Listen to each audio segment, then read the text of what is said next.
Proxima Centauri like red dwarf stars M spectrum class.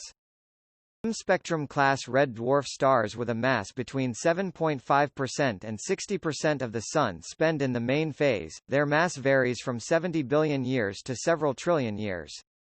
The ones with the highest mass die at the end of their lives, turning into a white dwarf. M-type dwarfs with lower mass will slowly fade and turn into a black dwarf. In the 13.8 billion-year-old universe, no red dwarf star has ever died from the mainstream phase and turned into a black dwarf. Red dwarf stars are the most numerous in the universe and make up 80% of all stars. Orange stars similar to Epsilon Eridani K spectrum class. K-spectrum class orange dwarf stars, with a mass of 60% to 85% of the Sun, spend 20 to 60 billion years in the main phase according to their mass. At the end of this period, they first turn into a red giant star and then a planetary nebula, turning into a white dwarf and die.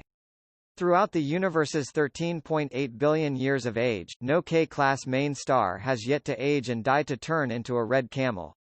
Orange dwarf stars make up about 8% of all stars in the universe.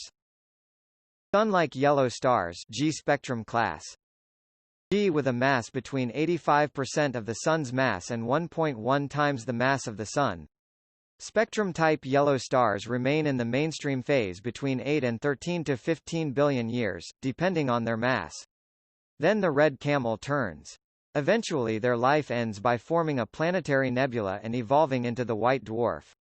Almost half of the Sun-like stars that have been formed since the universe existed have either turned into a red camel at the moment, or died in the past by turning into a white dwarf. G-spectrum class stars make up about 3.5% of the stars in the universe. Sirius-like white stars class A and F spectrum. Main phase of the A and F spectrum type stars, which have a mass between 1.5 and 2.5 of the Sun, covers a period of approximately 300 million years to 4 billion years, depending on the change in mass. At the end of this period, the star turns into a red camel.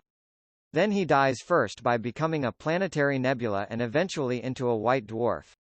With the red giant stars that exist today, the vast majority of white dwarfs are the result of the aging and death of type A and F stars. 0.7% of the stars in the universe phase existing today in the universe are A and 2% are F spectrum type stars. Blue-white giant stars similar to Eta Carinae O and B spectrum class. Giant stars of type O and B, which have a mass of 3.5 to 120 times the Sun, the main phase is between 1 and 150 million years, depending on the change in mass. At the end of this period, the star quickly turns into a red camel, followed by the supernova explosion, the neutron star or black hole. On the other hand, those with lower mass form a planetary nebula after the red giant phase and die as a white dwarf. These stars are the least number of stars in the universe, and only 0.1% of all stars are B and 0.00001% are O spectrum. Red giant stars like Betelgeuse. When the hydrogen in the core of the aging star reaches the end of the mainstream phase, the radiation pressure, which resists gravity, which now forces the star to collapse since the day it was born, decreases and the hydrostatic balance of the star is disturbed. Due to this deteriorated balance, the gravitational force becomes dominant and the substance that forms the star begins to squeeze in under its own weight.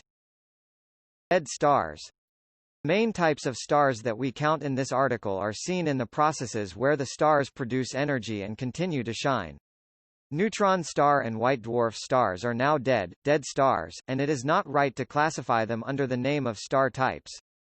In addition, celestial bodies called brown dwarf are not stars. However, they are sometimes described as stars in a way that causes misunderstanding.